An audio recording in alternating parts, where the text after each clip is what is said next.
Lam, you had suggested some things as well that Belizeans can do, or that the government can do to weather this storm. Well, on Saturday I actually put out information, 10 things the government should do, and I noticed that he has implemented a few of the things. I see that they're trying to throw up some makeshifts on hospitals so that they can stem the flow of the oncoming traffic that will happen pretty soon. I noticed that reached out to Cuba for some doctors. It's not the amount that I would like, but at least he's trying, and they're ahead of the curve in that regards. Right. I also noticed that they finally shut down the airport, which was, to me, was just ridiculous, and that was, I kind of knew that would have been the way the disease would have got to Belize. So, of course. But it's water on the bridge at this point. We can't harp on that right now. We can't too worry about the negative right now.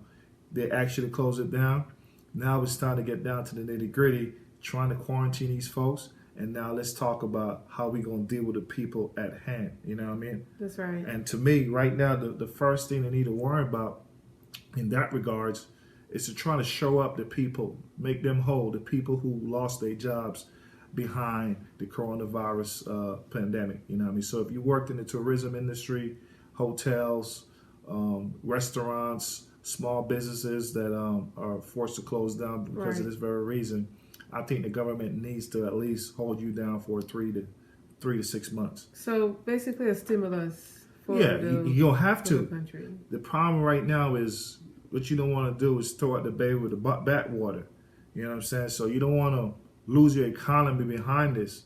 And with how the world is going right now and how the situation is moving, this is closing a lot of small businesses worldwide.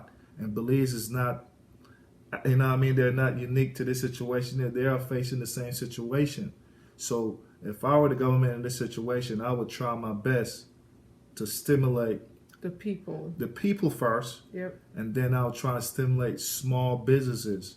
So please try to make loans at least between $3 to $50,000 if you can for small businesses, man, so they can keep people working after this situation.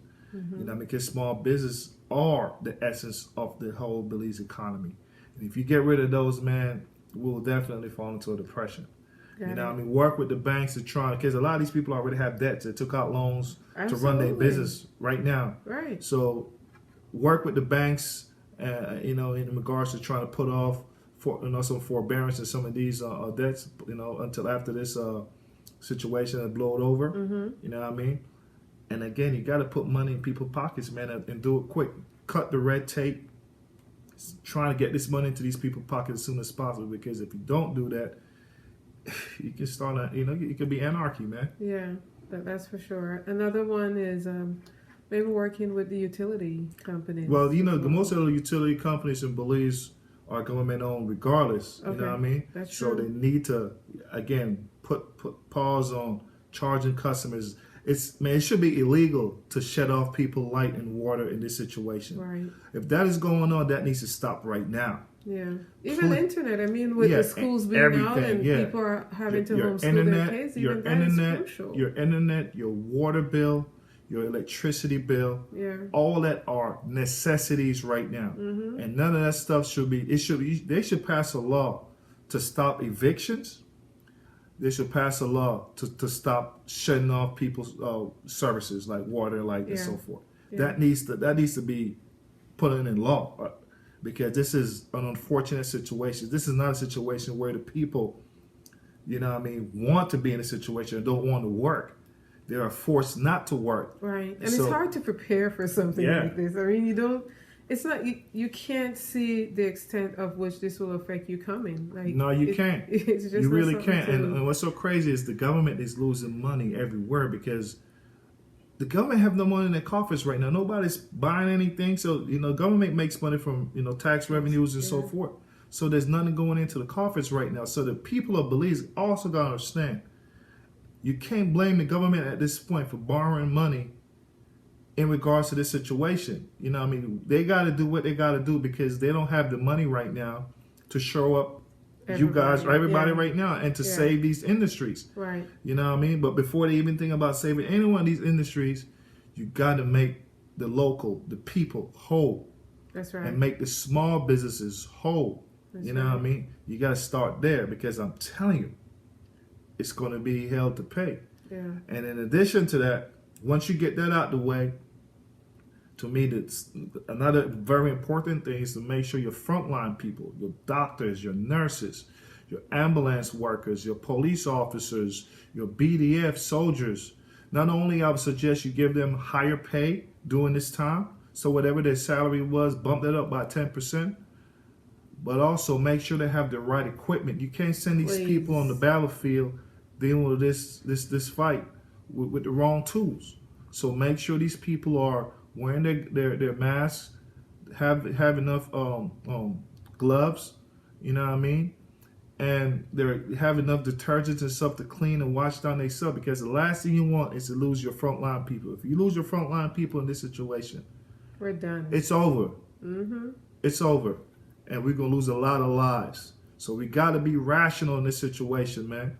You know what I'm saying? Yeah. It's like you said right now, they are the essentials. They are. Everyone else, all the millionaires. Let me tell you something. The people of status, they are non-essential right now. At this point. Let me tell you something, man. If we start getting our nurses and our doctors down there sick, God bless Belize at that point, man. Yeah. Because I don't know what else we can do. You know what I mean? Because they are the ones with expertise in this area. Mm-hmm. So we got to do whatever we got to do at this point to make sure they have everything they need at all costs. Right. You know what I mean? Another suggestion that I have seen a lot of people talk about is a concern is how we're going to sustain ourselves after the pandemic. What are your suggestions in terms of that? Like I stated, one of the 10 things that I wrote on there was to have the government force a lot of these businesses to try to mass produce food. A lot of that takes a certain skill. And unfortunately, we live in Belize, or a lot of people are in Belize, where we forgot who we are, and we didn't pick up those skills. A lot of us don't even know how to sustain ourselves. Right. So farmers. So farmers are critical right now. Please. Farmers are critical. The farmers are going to need help. You know what I mean? We need to mass produce food at this time, because there's no one out there that's going to come and help us at this point. And we need to be able to feed our people. Kids should not go hungry.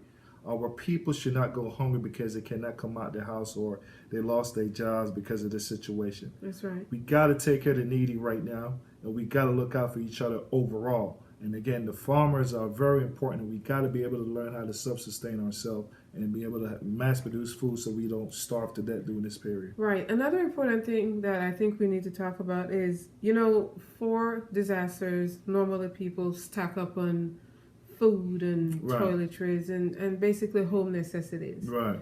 We have to learn how to ration those items that we got. Oh, yeah. It's not Christmas. Yeah, it's not Christmas. It's not a hurricane either. As well. A lot of people are treating it like a hurricane or something like that. It's not that either, man, because this can last months. I've heard numbers where it can last up to 18 months. Right. And a lot of us don't have the resource to withstand that long, Right, I mean? Right. So we have to get it. And I know with kids it's a little difficult too, but we definitely have to discipline ourselves and let our kids, be aware of that there is a situation where we have to try to let things last, especially if we don't know if we're going to get a stimulus to help us buy more food. We don't know how bad it's going to get if we will be able to go out to the grocery store to get more food. I mean, even if the government cannot really stimulate everybody, the least they can do is to make sure people are eating.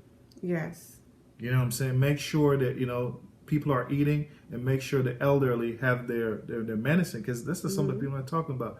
The people with pre-existing conditions right now who are sick, who need to go to the hospital right now, those people are very vulnerable right now because their diseases didn't stop. Yeah. Nothing stopped. Life still continued outside of this outside this situation. So and that we still got to make sure we have room for these people, and these people are taken care of. And that highlights the reason why you had so much concern and hope that they would build a separate area to have the beds, because they need one of those in every district. So that's what I'm trying to say. They need, because we don't have the beds. They need makeshift They need makeshift hospital in every district, because I am telling you, we will overwhelm the system, and there's nothing the government can do about that.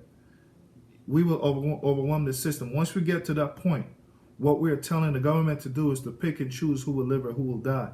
And no one wants to be in that situation. No. So I'm begging, like, please set up these makeshift hospitals, you know, and for people who don't have serious diseases and so forth, put those people somewhere else. And the people with the disease, put those people somewhere else. You know what I mean? But we can't intermingle the two, because if you do that, it will spread rapidly, and we don't have the resources to take care of these people, man. Yeah. I mean, it's a very, very